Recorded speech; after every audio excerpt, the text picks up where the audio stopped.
Sabi pong pag-aaral ngayong umaga ay may kaugnayan po sa kasalanan. Ating natalakay sa mga nakaraan nating pag-aaral tungkol po sa banal na kasulatan.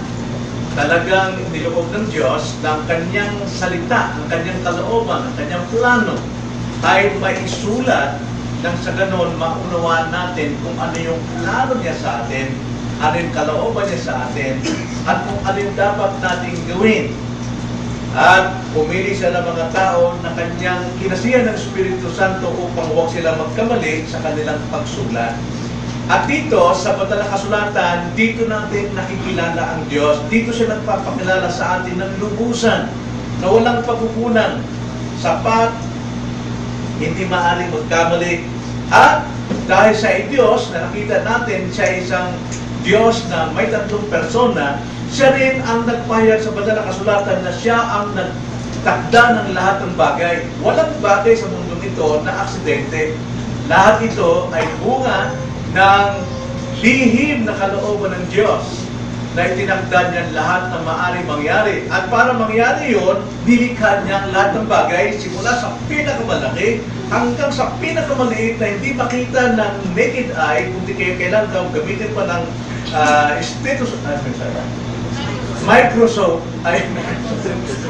microscope, lahat yan, dakila man o munti, may buhay man, wala, nakikita man, hindi, lahat yan nilikha ng Diyos. Walang maaaring maligtas dyan. At lahat ng nilikha ng Diyos, may kanya-kanya itong gawain at layunin. At dahil dyan, pinamahalaan niya ito ng kanyang, providensya. Okay. Hindi iniwan ng Diyos ang kanyang nilikha, hindi iniwan ng Diyos ang lahat ng panahon, kundi ito'y kanyang pinamamahalaan ng kanyang pag-iingat, ng kanyang pangangasiwa, kung tawagin yan ay providensya. Pero ang Diyos ay gumagamit ng second cause. Tayo, may mga katungkulan tayo na walang nagdidikta sa atin, kundi sang-ayon sa ating malayang kalooban, ginagawa natin. Pero mayroon siyang gabay. Ano yung gabay? Binigay ng Diyos. Ang banal na kasulatan, kung tawagin yan ay revealed will. Na kung tayo po ay magtitiwala sa kanyang Biblia, malalaman natin ang ating mga katungkulan na tayo ay pupunta roon o tayo ay patungo sa itinakda ng Diyos na kabutihan. Pero kung tayo hindi namumuhay sa Biblia, natural sumusuway tayo.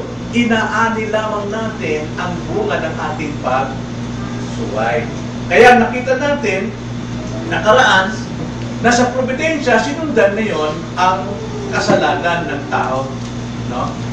Sa providensya ng Diyos, kontrolado pa rin ng Diyos maging ang kasalanan ng sangkatauhan. Dahil kung hindi, lahat tayo magpapatayan. Kasi tayo man ay parang ugaling hayop pa rin. Tayo makasalanan at tayo yung mga selfish, mga mapagsarili. Gusto natin tayo mauna. Kung walang kontrol ng Diyos sa kasalanan, tiyak tayo ay magpapatayan, walang matitira sa mundong ito. At dahil dyan, ang Diyos ay soberano maging sa kasalanan. Ngayon, ang ating titignan ay yung simula ng kasalanan, yung pong pagbagsak. Ngayon, sa ating pagkamakasalanan, marami tayo mga iniisip na mali. Akala natin sa ating kabutihan tayo ay maliligtas. Akala natin sa ating kasipagan kaya tayo umaasenso. Now, alam naman natin pagka tayo makasalanan, hindi tayo deserving. Only by grace. No? Ang grace, ang biyaya ng Panginoon, hindi pinagtatrabahuan. Para natin maunawaan ang ating kaligtasan, please, para natin maunawaan ang ating kaligtasan, magpasakot tayo sa salita ng Panginoon, huwag sa ating sariling unawa. Ngayon po, ating titignan ang pagbagsak ng tao sa kasalanan at ang kaparusahan dito. Now, tignan natin ito sa 4 na punto. Una-una, ang pagbagsak mismo. Ikalawa, ang kumakatawan ng kasalanan. Una, ang pagbagsak sa kasalanan. Ikalawa, ang kumakatawan sa kasalanan. Ikatlo, ang orihinal na kasalanan. At ang pang-apat ay ang aktwal na ginagawang kasalanan. So ating titignan ng una ang pagbagsak ng tao sa kasalanan. Na mas maigi kung panghawakan natin ang 1689 dahil ito ay kanilang sinaliksik sa buong Biblia at gumawa sila ng summary upang hindi na tayo magkamali. Nabasahin natin, kung mayroon kayong 1689, sa chapter 6, paragraph 1, ganito po makakasabi. Ang tao ay nilikha ng Diyos na matuwid at ganap, no? Perfect. Ibig sabihin, perfect siya, pero hindi kasing perfect ng Diyos, kundi perfect sa kanyang pagkalikha, no? Ang tao. Ang matuwid na kautusan na ibinigay sa kanya ng Diyos ay nagsasaad ng buhay na nakasalalay sa kanyang pagsunod at nagbabanta ng kamatayan kung siya ay susuway. Ang Diyos ay mayroong utos. At alam niyo bang utos ng Diyos nandito sa ating puso? No? Pero mayroon ba siyang utos na isa, particular, na utos na huwag gawin ang isang bagay dahil kung hindi, mamamatay siya at kung gagawin niya, magpapatuloy siya sa kanyang buhay, walang kasalanan. Okay? At ang sabi, ang pagsunod ni Adan ay hindi nagtagal. Ginamit si Satanas ang katusuhan, ginamit ni Satanas ang katusuhan ng ahas upang tuksuhin si Eva na magkasala.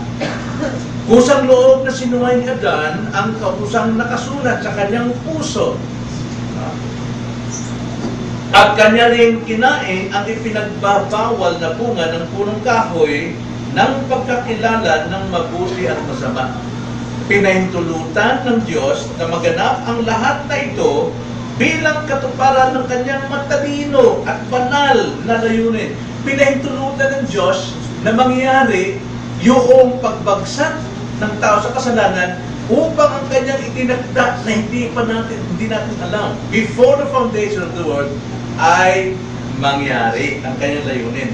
Kanyang pinamamalaan ang lahat ng ito para sa kanyang sariling kaluwalhatian. Okay? Kaya kung mayroon tayong problema, mayroon tayong nangyayari sa buhay natin na sa ating tingin hindi ka nais, huwag natin sisihin ng Diyos. Matalino ang Diyos. Alam niya ang kanyang ginagawa. No? Katulad ng ating presidente. Bakit tayo binigyan ng Diyos na napakabagsik na presidente? Bakit tayo binigyan ng isang matapang na presidente?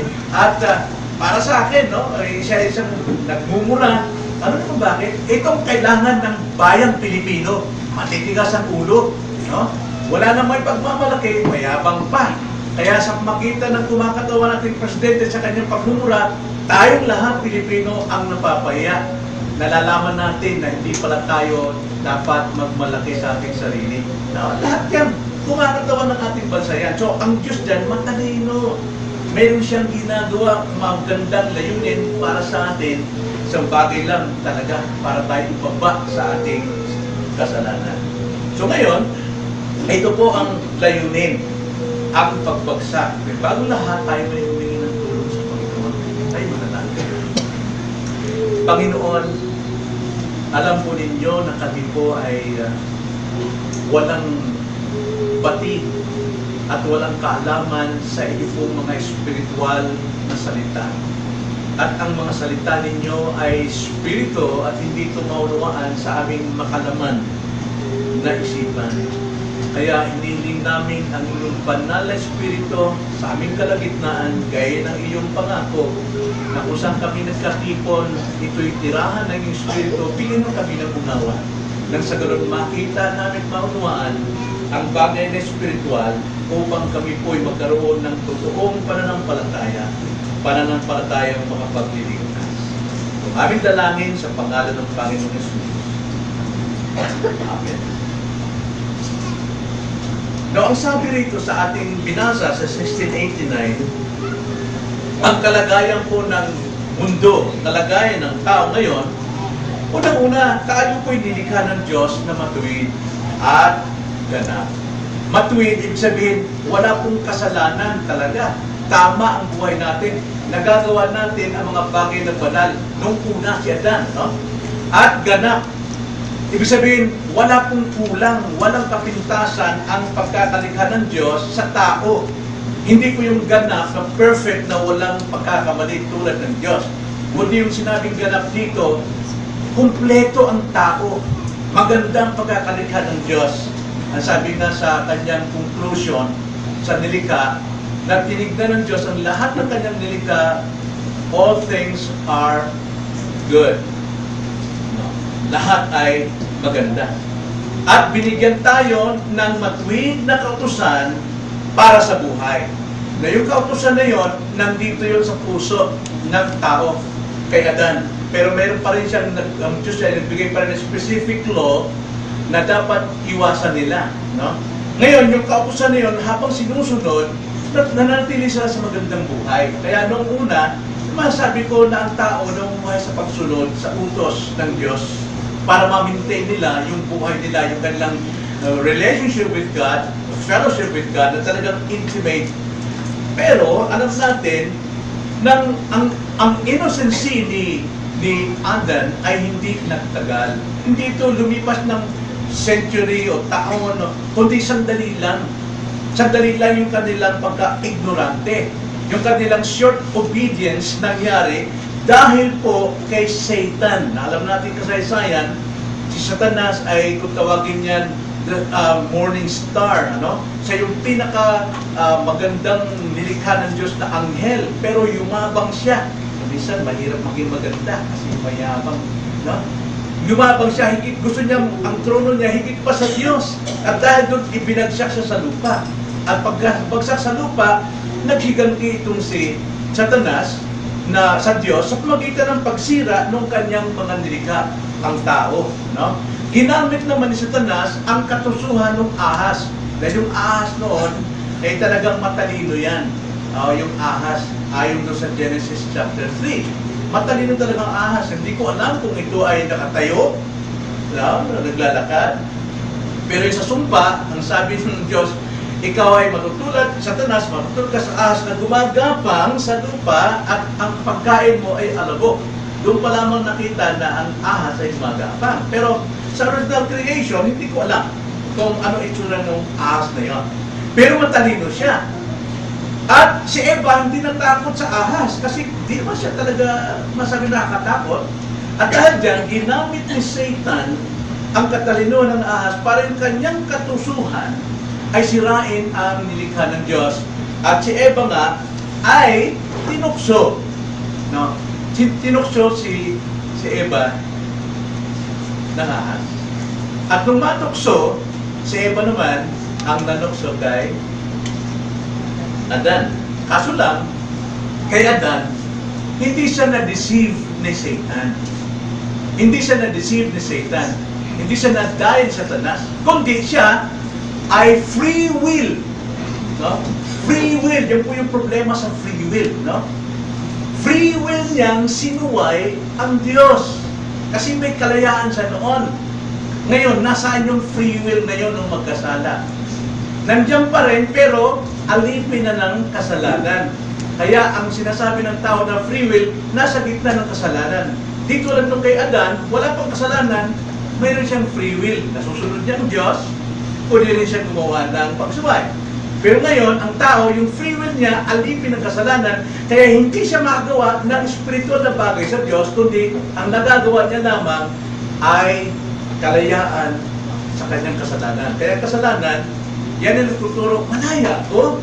Pwede ako sumamba kay St. Peregrina, o kay Santa Nora, o Nor.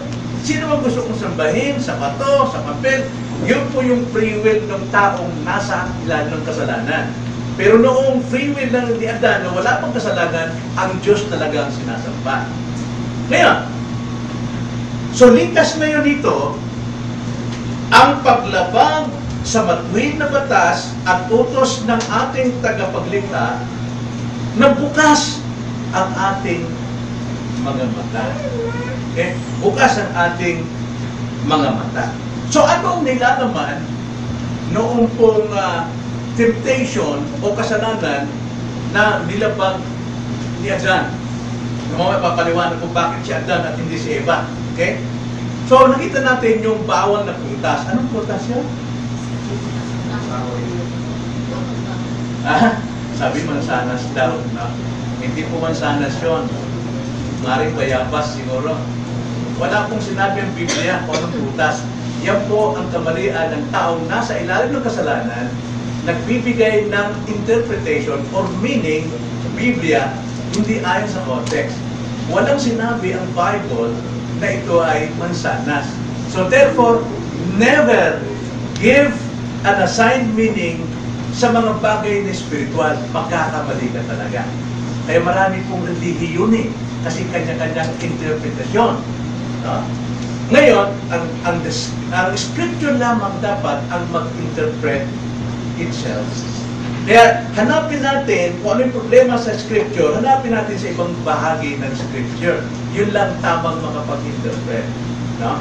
Ngayon, wala tayong makita dyan sa buong Biblia na ito ay may bunga ng ano bang puno. Kundi, ang tawag doon, the fruit of the knowledge of what is good and evil. Yun ang sinabi doon.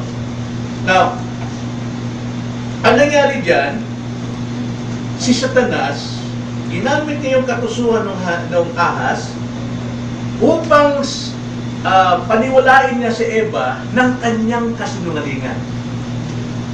Ha? Eh tayo parang si Eva rin eh. Pag nakita ito, kwarta ito, networking. Sige, mangungulang ka ng 10 million. Babalik sa iyo ng 100 million. Ang dami pong nasa swindle eh. Bakit siya budol-budol eh? Kasi wrong tayo. Mahina. Kailangan natin ng tulong ng Diyos. So, ginamit ni Satan yung subtlety o yung katusuhan nitong ahas upang maniwala si Eva ng kasinungalingan at pangalawa, pagdudahan ang salita ng Diyos. Now, hindi ko na babasahin yung Genesis 3, no? Ang sabi ng ahas, totoo ba, Eva, na sinabi ng Diyos na kapag kinain mo, mamamatay ka? No? Pinagdududuhan ni Satanas yung salita ng Diyos. Di ba, gano'n naman kayo eh. Totoo bang sinabi sa Biblia? Eh, hindi mo alam, ginagamit mo yung prinsipyo ng Satan. Na once nagtanim ka ng doubt sa Word of God, which is the perfect Word of God, eh, delikado tayo dyan. Meron kang problema. Ay, kung umatin ngayon, kasi ganito eh. Masyado sila ganito. Nagdududa ka, hindi dapat. Hanapin mo na sa salita ng Diyos. Tama ba yung pagdududa mo? Eh, kumakagat tayo agad. Ang sabi ni Eva, hindi naman. Mali-mali ito yung hipuin mo at kainin mo, mamatay ka. Dinagdagan ni Eva. Walang sinabi ang Diyos na kung hipuin mo ang prutas, mamamatay ka. Mas natin. So, ganyan kung sagot natin, sumusobra din tayo ng sagot dahil nagdududa. So, ngayon, ano po ang ayaw ng Diyos na malaman? Ba't ayaw ng Diyos na makain nila ang prutas? Sapagkat yung prutas po, nagbibigay po ng kaalaman ng mabuti at masama. Ano masama doon? Ano masama doon? Na kapag kumain sila o sinuway nila, nag-disobey sila sa isang particular command ng Diyos, eh, malalaman mong anong mabuti at masama. Alam niyo kung masama doon?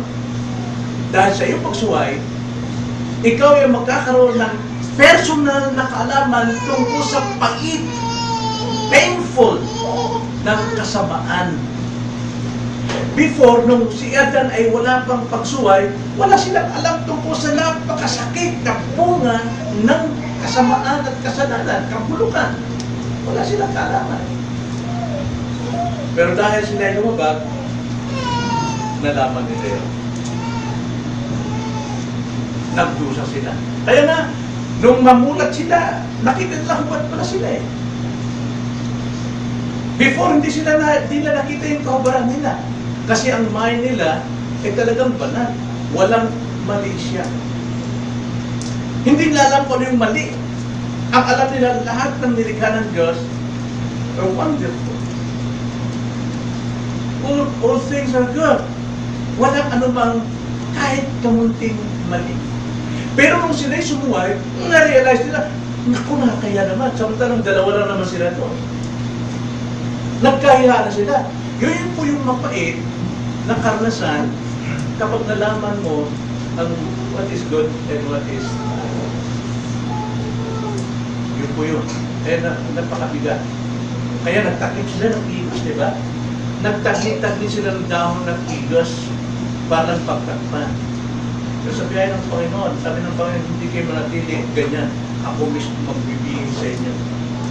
At ang ginawa ng Diyos, nagpatay siya ng isang walang inosenteng kordero. Pinatay ang innocent na lamb para kunin yung balat at yung ibihis sa kanilang kahihiyan. Na naisip pa ng mga ni Adan at ni Eva yun na balat pala ng karnero ang maaaring magbihis sa kanila. Gumawa ba sila ng mabuti? Inalis ba nila ang kanilang bisyo para sila ay bihisan ng balat? No. Ang Diyos ang nag-initiate ng lahat ng iyong kapatawaran, kaligtasan, sa kahihiyan, katulungan. So yun po yung ating pong kaalaman sa pagbagsak. Panandalian lang po. Ngayon, lumapit tayo sa ikalawang bahagi. Ang kumakatawan sa kasalanan. Pag sabing kumakatawan, tulad ni Presidente, kapag si Presidente nagpunta sa China, ang totoo niyan, dala niya ang buong Pilipinas at buong Pilipino. No? Dahil siya ang kumakatawan. Now dito, alam natin sino ang kumakatawan sa kasalanan. Alam mo na kung sino. Si Adan. Hindi si Eva. Bakit? Basahin natin ulit ang paragraph 2. Lesson 6 ng ating 1699. Nandito na po sa aking outline. Nilagay po rito. Kaya ganito sabi. Dahil sa kasalanan ito, ay nawala ang dating katuwiran at pakikisama sa Diyos ng ating unang mga magulang. Kasangkot tayong lahat sa kanilang kasalanan. Dahil dito, nararanasan ng lahat ng tao ang kamatayan. Okay? Ang lahat ng mga tao ay naging patay dahil sa kasalanan at ang kanilang buong katawan at kaluluwa ay lubusang nadumisan. Ang sabi po dyan, tatlong bagay. Nung magkasala si Adan, sangkot tayong lahat. Bakit? Si Adan kasi kumakatawan ng human race. Okay? Ikalawa, nararanasan natin ang kamatayan. Kaya pala tayo namamatay dahil sa original na pagkakasala ni Adan. Kasi ang sabi ng Diyos, kung lalabagin ninyo ito, tiyak na kayo mamamatay. Ano ibig sabihin ng death ulit? Kamatayan? Okay, separation. So, sa nangyaring yun, mayroong dalawang separation na nangyari sa atin. Okay? O kamatayan. Unang-una, spiritual na kamatayan. Separated na sa Diyos si Adan spiritually. No? Then ikalawa, mangyayari sa kanya ang physical death. Mangyayari ito yun. Pero mayroon pa ikatlong spiritual death. Saan yun? Sa impyerno. Kung tawagin yan, the second spiritual death. O tinatawag na eternal separation with God. Sa impyerno na yun. Gusto niyo ba pumunta naman? Ayaw niyo? Sa walang hanggang kamatayan o pagkaiwalay sa Diyos na nandoon sa dagat-dagat ng apoy? Yung kamatayan physical, hindi natin maiwasan yun. It is appointed that to man who wants to die, and after that is the judgment, the second death ng spiritual. Gusto ba na makarating doon? Kaya na tayo nag-aaral ng Biblia para huwag tayo makarating sa second spiritual death. Kasi nangyari sa atin yung first spiritual death, separation from God, even though we are still alive physically, but we are separated, we are dead spiritually sa Diyos. Kaya kung patay ka sa spiritual, kahit anong gawin mong pagbabago sa buhay mo, hindi ka maligtas. Kasi ang kaligtasan is spiritual. Nobody can, walang makagawa ng spiritual na bagay. Ang gawa lang natin, puros physical, puros physical, puros physical. Good words, hindi makapagliligtas yan. Ngayon, lahat ay nasangkot kay Adan because Adam is our federal head. Pag sinabi kong federal head, masyadong pumalalim na salita yan ng mga theologian, ano? Ang ibig sabihin niyan, siya yung representative natin, siya yung pang-ulo natin. Tulad si tatay, pag nagloko, naglasing, nagdrugs, lahat ng kanyang pamilya, sira ang kanilang dangal. Okay? Kung sinungaling si tatay, lahat ng mga anak, kahit na may pinag-aralan, kahit nagtapos doon sa Amerika, ay lahing sinungaling. Okay? So, dangal. So, lahat ay nasangkot kay Adan. At ang ginawa ng kasalanan ni Adan at Eva, umapekto to sa kanilang lahat. Sa kanilang dalawa. Apektado silang lahat. At yun ding mga nangyari kay Eva, umapekto rin sa atin. Wala pong pagkakaiba. Kung anong dinanas ni Adan, share natin dinanas. Kung tawagin niyan ay imputation sa English. Now, sa Tagalog po, ano lang yan eh, simple lang, ibinilang. No? Ibinilang ang lahat ng ginawa ni Adan sa atin. Diba? Halimbawa sa listahan, diba? Sa tindahan, halimbawa, gusto mo mangutang pero wala kang credit line sa tindahan. Ano sabihin ko naman sa tindahan, bigyan mo ito ng 3 sardinas, ilista mo sa akin sa pangalan ko. Kung tawagin, ibilang mo sa akin, i-impute mo sa akin. Kaya, itong tao ito, nagkaroon siya ng sardinas. Ganon din, no? Kung tawagin, ibinilang o inilista. So, lahat po na nagawang kasalanan ni Adan ay inilista sa atin. Katulad ng sinasabi ko yung illustration. Baso, no? Baso malinis. Nakita yung baso? Invisible yan. Yung baso. Ngayon, isipin nyo na ito'y puro ng tubig. Nakita nyo na? Wala itong kausap na. Nakita nyo? Mayroon kong hawak ng tubig, ay baso, na puro ng tubig. Malinis. Crystal clear.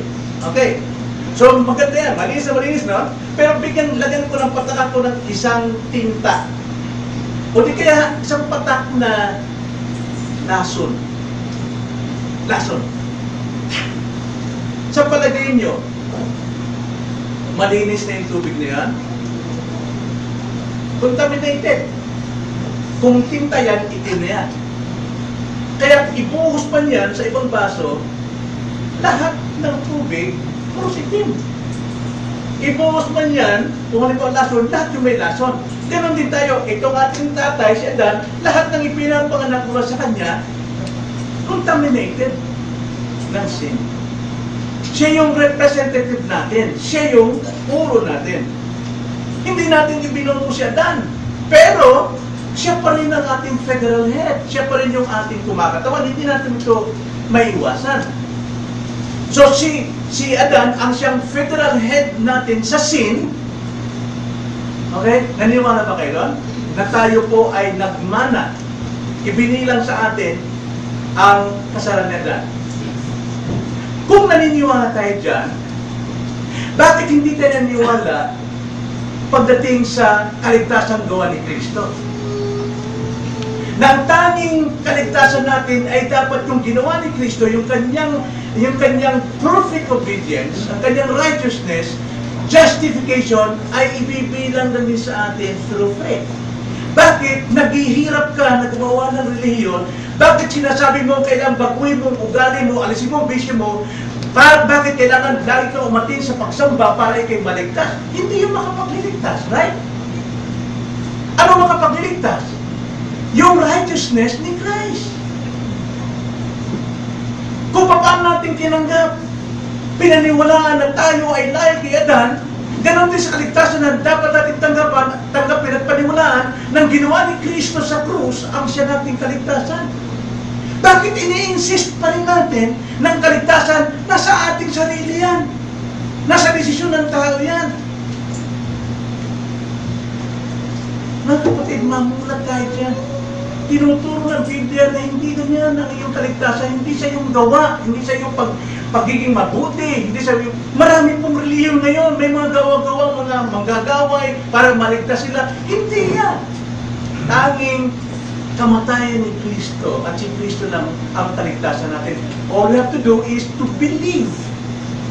Para pag tayo sumampalataya, ibibilang sa atin ang kanyang righteousness. Ngayon, kung hindi ka niniwala na kayo may lahi kay Adan, at wala kang kasalanan, kailanman hindi ka maaaring maligtas. Sapagkat ang kaligtasan ay sa magitan ng panampalataya na si Kristo lamang at ang kanyang luwa ang siya makapagliligtas. The same with Adam, na ako naging makasalanan because of Adam. I believe that. Ngayon, kung di ako naniwala ako yung makasalanan dahil kay Adam, walang pagkakataon na maniwala ka rin si Kristo ang siya makapaligtas sa'yo. Magsisikap ka pa rin. So, kung anong ginawa ni Adan, tinanggap natin ang resulta. Okay? Resulta at bunga ng kasalanan ni Adan. Parallel with Christ. No? We receive the fruit of His work. Ganun din. It is by faith alone. Marireceive natin ang grace of salvation. Ephesians 2:8 and 9. Through grace, you have been saved. Through faith, by believing. And faith also is grace. Hindi by works.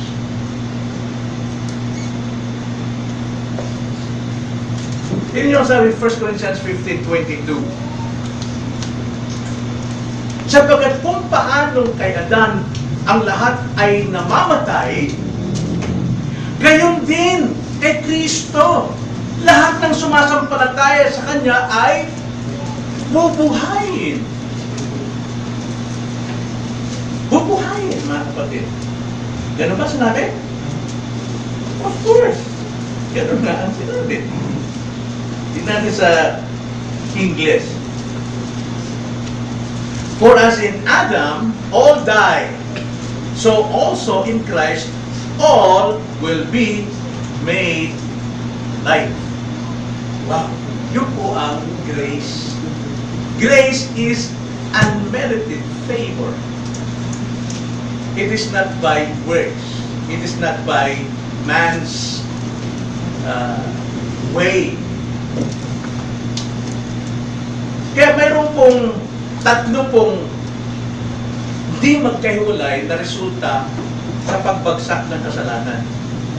Mayroon pong hindi magkahiwalay. Threefold result of the fall. Unang-una,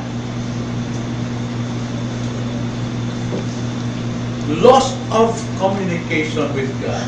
Naputol na ang ating komunikasyon sa Diyos. Okay? Nung magkasala na. Nabasag na yung image of God. Kaya nga, putol ng komunikasyon sa totoong Diyos. Ang komunikasyon ginagawa ng mga tao yun, hindi totoong Diyos. Maliban po ang Diyos sa Biblia. Pero kung Diyos sa tradisyon, Diyos sa ribulto, Diyos sa bato, Diyos sa papel, Diyos sa ano po man, sa aso, kay San Isidro, Labrador. Mali po yun. Ang totoo niyan, dahil tayo po ay lost na ang communication natin sa Diyos, gumagawa tayo ng sarili natin Diyos. Even ourselves, the biggest idol ng ating sarili. Naniniwala tayo lahat kung gusto natin. Ayaw ko gawin to, ayaw ko. Pag ginawa ko to, gagawin ko. Hindi natin gagawin to. Then kalawa, hindi lamang yung ating lost communication of God o kung tawagin yan pagkahiwalay sa Diyos o sa biblical na pagkasabi Ephesians 2:1, tayo patay sa Diyos. We are dead sa Diyos. Then ikalawa, judgment. Tayo po ay nasa paghahatol sa kamatayan. The wages of sin is death. Kaya lahat ng tao is worthy of death because all sin. Then, ikatlo, kung tawagin dito sa doktrina ng Reform, total depravity. Ganap na masama. Ang ganap na masama, Hindi po ibig sabihin ng tao talaga napakasama. No? Tingnan nyo si Polango, si Viterbo. Sa atin ngayon, conclusion natin, they are wicked people. Kasi sila yung nagdala sa atin ng drugs, maraming namamatay, maraming nalululong, maraming nasirang buhay, maraming parang mga zombies ngayon, naglalakad, napatay na, pero nangangawat pa, pumapatay din because of the drugs.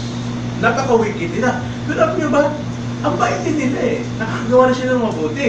Nagbibigay sila ng millions kay Dilima. Ayon doon sa, sa kinukote ko lang doon sa lower court. Pero mayroon pa silang goodness sa kanilang sarili. So, ang ibig sabihin ng total depravity, ganap na bulok at masama. Now, balik tayo rin sa baso. No? Ang baso mayroong crystal clear na tubig, malinis yun. Pero pag wala ay nalapatakan ng isang kasalanan, ng lason o tinta, lahat yan ay totally depraved, totally bulok, sira na lahat yan. Ganon ang likas ng tao. We are totally depraved.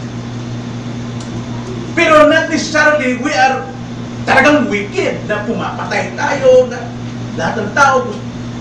Hindi ganon. Sa ating pong panlabas, hindi tayo wicked. Dahil marami pong mababait. Pero, in nature, contaminated tayo lahat ng kasalanan. We are totally depraved.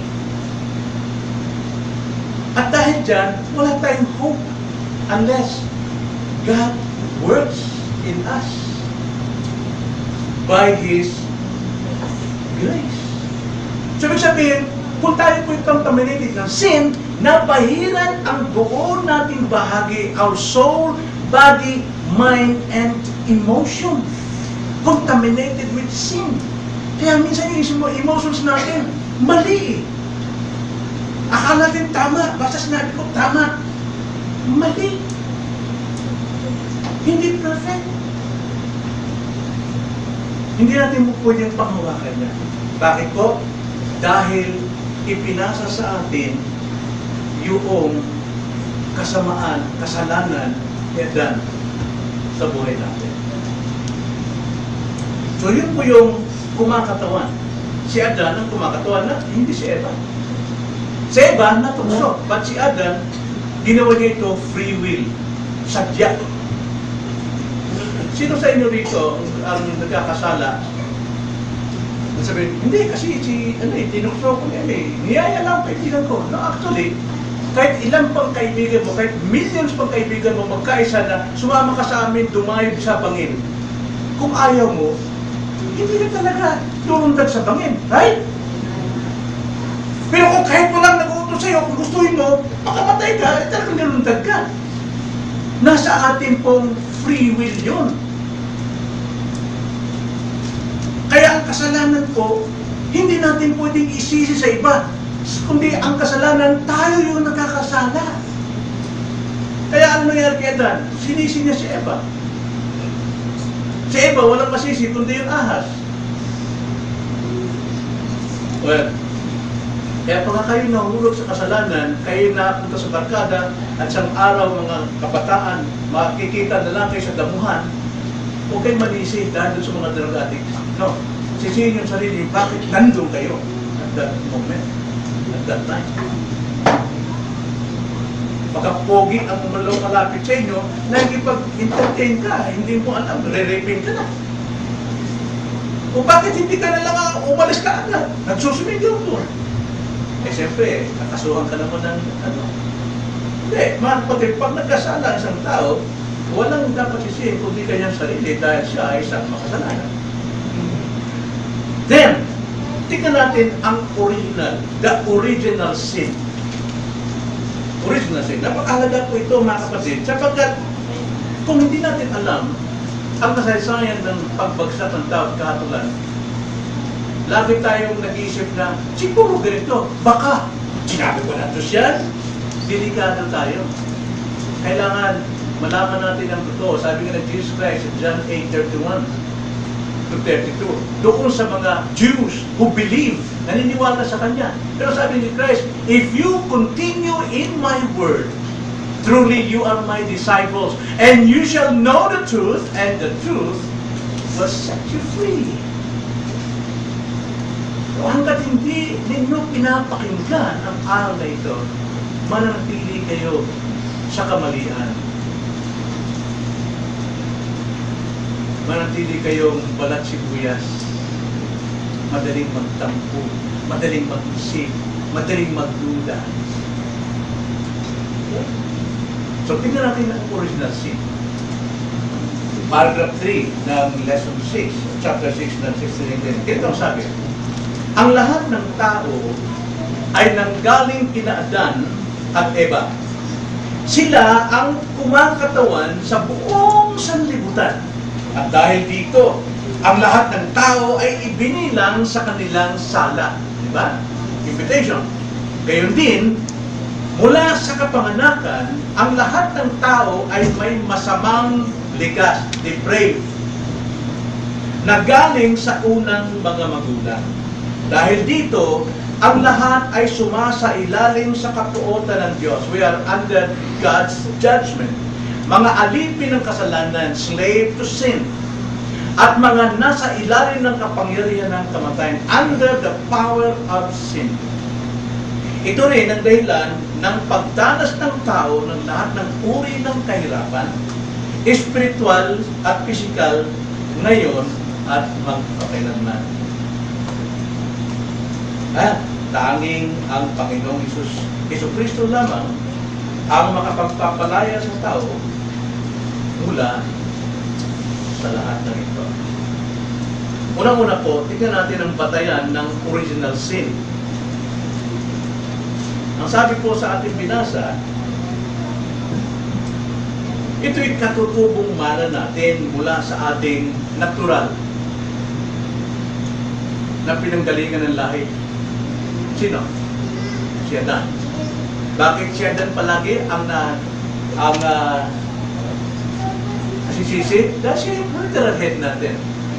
At ang kasalanan ni Adan, willingly, deliberately, commit sin. Eh lahat tayo din, kahit na sabi natin tinusto tayo, deliberate din ang paggawa natin, tinusto natin. So, that's why, kaya Adan, lahat nasisisi. Ito'y katutubong mana o natural na lahi natin mula kay Adan.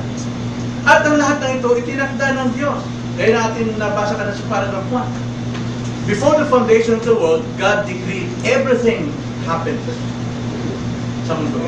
Walang aksidente. Lahat mayroong layunin. So, si Adan lang ang federal head at hindi si Eva. Kaya kay Adan tayo nagkasala. At ito yung nireklamo ng mga taong nagmamarunong na parang alam nila ang layunin ng Diyos. Sabi lang, unfair yan. Bakit ako sisihin ng kasalanan ni Adan, hindi na kumuha ng kasalanan? Unfair ka. Sino ka? Ano nasabi ng fair? Wala tayong karapatan. Kung unfair ito, na tayo ay pinasahan ng kasalanan ni Adan, unfair din na tayo pasahan ng justification ni Jesucristo. Unfair din na maligtas ka. No? Hindi. Ngayon, tingnan natin, mayroong dalawa pong nilalaman ang original sin. Kambal yan, kambal tuko, tulad ng coin, magkabila. No? One coin with two faces. At ito ang mukha ng original sin. Una-una, yung pong guilt, taglay natin. The first face is guilt. Ito po yung naipasa sa atin. Ipinasa. Kumbaga kay Al Martin, sa kanyang doctrine ng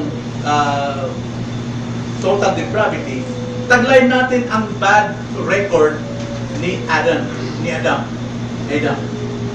Kung ang bigat ng kanyang kasalanan, siya rin bigat ng ating kasalanan. So, guilt imputed sa atin. Hindi yun mawala. Yun ang bunga ng original sin. Tingnan nyo. Bunga ng original sin, yung guilt imputed. Then secondly, is the corrupt nature conveyed yung gamit ni Al Martin, corrupt nature conveyed. Sabihin, yung pong baso na contaminated, which is corrupt, it is conveyed, ipinasa, no? Dumaloy mula kay Adan hanggang sa lahat ng salin-lahi. Yan po ang bunga ng original sin. Kaya mayroon tayong kalikasang masama because of the original sin. Taglay natin ang bad heart ni Adam. Not only the bad record of Adam, but we also have the bad heart of Adam. Yan po sinabi ni Al Martin. Kaya nga, dahil tayo taglay natin ang bad record and bad heart, natural, mayroon tayong inclination sa paggawa ng kasalanan. Kumikiling talaga, gusto natin gumawa ng kasinungalingan, gusto natin gumawa ng pagmamayabang, pride, gusto natin gumawa ng pagkukunwari. Dahil yun ang inclination ng original taglay natin. Corrupt mind and bad record. Kadalasan, ginagawa natin ito, nagtatago tayo sa Diyos kapag tayo nagagawa at naninisi tayo sa ating kapwa para pagtakpan ang ating kasalanan. So lahat po na nagmana ng original sin, maliban kay Kristo, kapag si Kristo walang physical father, lahat po, maliban kay Kristo, taglay natin ang kalikasan ni Adan. Hindi sa ating mga magulang. Nakita nyo? Yung ating pong kasamaan, yung kabulukan natin, yung ating bad record and bad heart, hindi mula sa ating magulang. Ang ating mga magulang ay daluyan lang din sa maging anak. Pero ang magulang natin, dinaluyan din mula hanap yung kay Adan. Because of that original sin. Sapagkat kapag ka na-convert po ang magulang, hindi pwede ma-convert automatically ang anak. At kung anak ay na-convert as a Christian, hindi rin automatically na ma-convert ang magulang. Pansarili po ang kaligtasan natin, hindi po damay-damay. Kaya pagkahinaya ka na ikaw ay makinig ng salita ng Diyos, huwag mo sabihin, teka muna, asawa ko muna. No. Sarili mo, intindihin mo. Kaya hindi pwedeng yung ating kabulukan, kasabi, maanak ka sa tatay mo. Pero actually, pag sabi, maanak sa tatay mo, balik tayo doon kay Adan. Doon tayo kay Adan. Mayroong resemblance talaga, larawan ng tatay natin, pero actually, originally, sa ating unang magulang. So yun yung kambal o dual consequence ng original sin. Bad record and bad heart. Kaya nga, mayroon tayong feeling na gumawa ng kasalanan na ating sarili na kasalanan. Now, the consequences ng original sin. Ano po ang binubunga ng original sin? Batay doon sa ating paragraph na binasa, 1689. Sa original sin, ay dumaloy na ngayon sa lahat ng tao. Tayo po, ibinuntis at ipinaglihi at isinilang sa kasalanan. Wala pong sanggol na wala pong bahid kasalanan. Ang tingin natin sa mga sanggol, sa baby, is angel. Totoo naman. Kahit tignan niyo yung maliit na tuta ng mga daga, matutuwa ka eh. Makulay yung mga muso. Wow, cute naman. Yung mga aso, lalo yung mga wild dogs, pagka-tuta tayan, ang tingin mo talaga, wow, very cute. Pag tao, angel. Pero sa katunayan, contaminated sila ng sin. Antayin nyo lang ang bata na kapag ka nagkaroon ng isip, sasampalin ka na, duduraan ka na yan. Kasi nagpapakita naman kung ano yung taglay niyang kasalanan. Kanyang bad record and bad heart. Kaya napakalaga po mga bata na kasama natin nakikinig ng pangangaral. Mayroong Sunday school. Tingnan niyo, sabi ni David, sa gabay ng Espiritu Santo, sa buhay ni David, Nakita niya ang kanyang pagkasanggol sa sinapupunan ng kanyang ina. Binanig siya roon, yung kanyang isipan, at na-realize niya kung gaano siya ka makasalanan.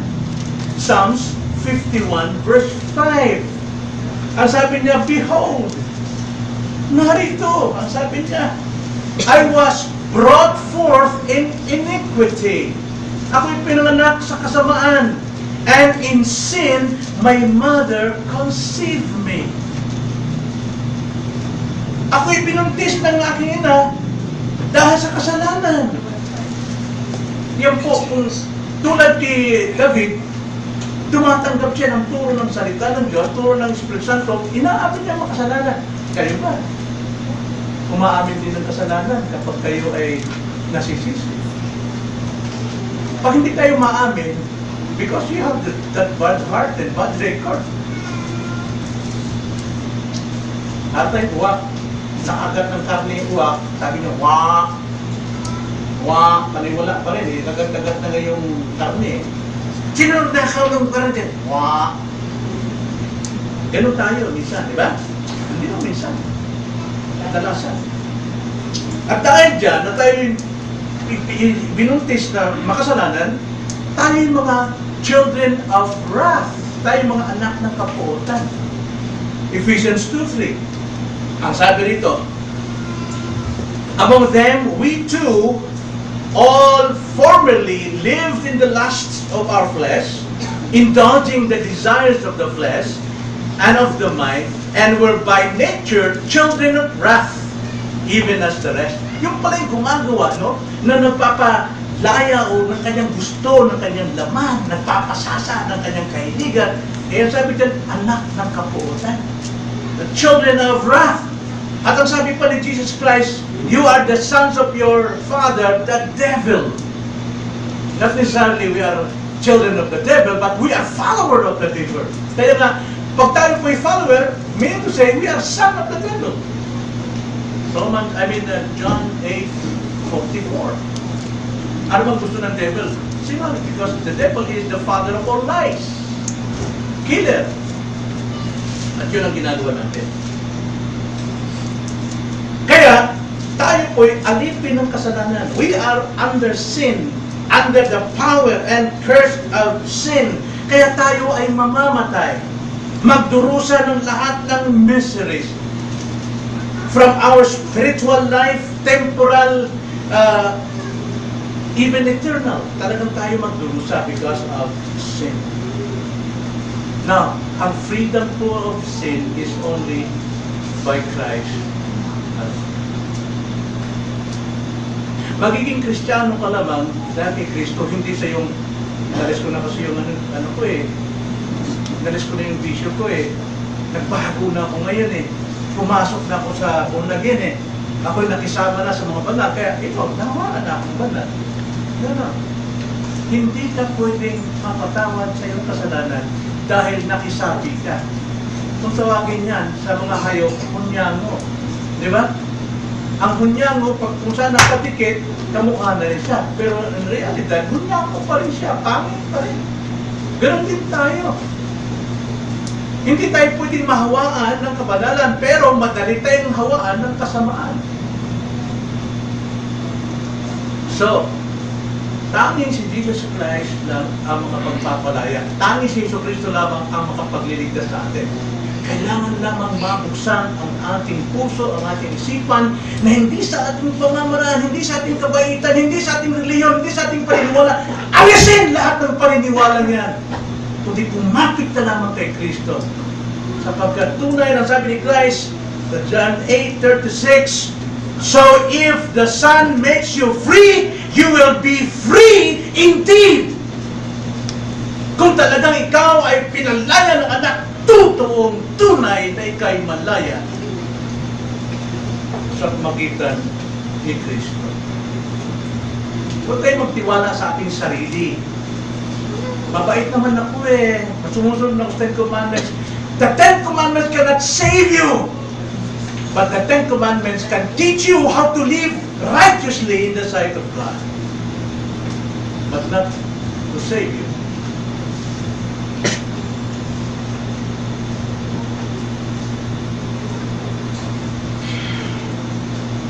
Now, pang-apat po, wala na po tayong time, pero bibigay ko lang po yung ilang bahagi rito. Paragraph 4 ng ating 1689, level 6, pagdating po sa actual sin. Actual sins. Marami po, sins. Kanina, original sin. Singular. Ngayon naman sa ating actual sins, ibig sabihin yung ating mga aktong ginagawang kasalanan. Ito pong sabi, ang mga kasalanang ginagawa ng mga tao ay bunga ng kanilang masamang kalikasan. Kita niyo, ang ginagawa nating mga kasalanan, whatever, ay bunga lamang ng ating bad record and bad heart. Dahil sa kasamaang ito, ang lahat ng mga tao ay nakahilig sa lahat ng kasamaan. Sinisira sila ng kasalanan. Sila ay lubos na walang pagnanais na gumawa ng mabuti at salungat sila sa lahat ng kabutihan. Now, gusto kong paliwanag yan. Hindi ba gumagawa? Wala bang pagnanais ang tao gumawa ng mabuti? Yes. Pero ano yung kabutihan sinasabi niya? Now, clarify natin. Now, ito pong actual sin. Aktong kasalanan. Hindi ka makagawa ng aktong kasalanan kung wala kang minanang kasalanan. Okay? Nanuhan niya? Ang baboy o ang biik, hindi siya makagawa ng kabiikan o kababuyan kung hindi siya nagmula sa kanyang magulang na baboy. May palabas na, ano yun? Baboy? Big? Binihisan na, pinaliguan na. Isinama sa kama, ano. Pero nakita ng pusali, lublog pa rin. Bakit? Baboy siya eh. Pero na isang tao, kahit anong bago mo, kahit anong alis lahat ng bisyo mo, kahit ano pang magpakalinis ka sa harap ng tao, pero pagdating sa tukso, gagawa ka pa rin kasalanan dahil ikaw ay makasalanan. Hindi ka nagiging makasalanan dahil gumagawa ka ng kasalanan. No, mali yan. Wala akong kasalanan. Wala akong ginagawa. Ayaw ko bakit ako magiging Kristyano. Hindi yan ang kaya. Kaya ka gumagawa ng kasalanan sapagkat ikaw ay talagang sinilang na makasalanan. Yung original sin, sa'yo yan. Pero yung bunga ng original sin is your actual sin. Sins. So, ang original sin po, mga kapatid, mayroon itong ginagawa sa atin. Una, kung tawagin yan, total inability. Ang original po, mayroon tayong tinatawag na ganap na kawalang kakayanan. Na ano? Gumawa ng kabanalan. Tanging kabanalan po, kung tawagin yan, ay spiritual na gawa ang siyang makapagbibigay sa atin ng katwiran sa Diyos. Dahil ang tao ay makasalanan, hindi niya kaya na gumawa ng banal. Siya alipin ng kasalanan. Dati nung wala pa siyang kasalanan, lahat kabanalan na gagawa niya. Pero siya alipin ng kasalanan, lahat ng kabanalan niya ay pawang pagkukunwari sa loob ng kanyang likas na pagkamakasalanan. So kanyang kabanalan, lahat ng gusto niyang gawing kabutihan, hindi ang pwedeng mapekto sa relasyon niya sa Diyos na banal. So total inability. Ito yung ganap na kawalang kakayanan sa paggawa ng banal o spiritual na bagay. Kaya ba ito sa good works? Ang good works po na worthy sa Panginoon, nagagawa yan kahit sinong tao. Kahit na si Tonico, si Colango, mababait pa rin sila. Nagawa pa sila mabuti. Pero not necessarily because of their good works, sila nakagawa ng spiritual connection with God. Kaya sila ay ligtas. No. Hanggang doon lang sila sa ilalim ng kanilang pagkaalipin ng original sin. Nakagawa sila ng mabuti. Ba't ang kabutihan? Natutuwa ng Diyos. Pero hindi ibig sabihin, maliligtas ka, ililigtas ka ng Diyos. Sapagkat ang tanging kaligtasan natin ay ang gawa ni Kristo na Diyos ng katawang tao spiritually hanggang sa matay sa krus para iligtas tayo mula sa kabulutan ng ating kasalanan. Doon pa lamang tayo makagawa ng kabanalan.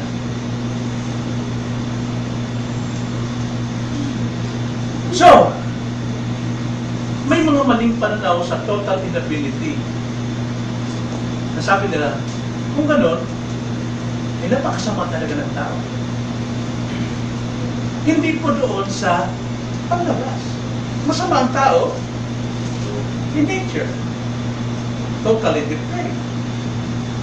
At dahil totally depraved ang tao, totally enabled siya para gumawa ng spiritual na bagay.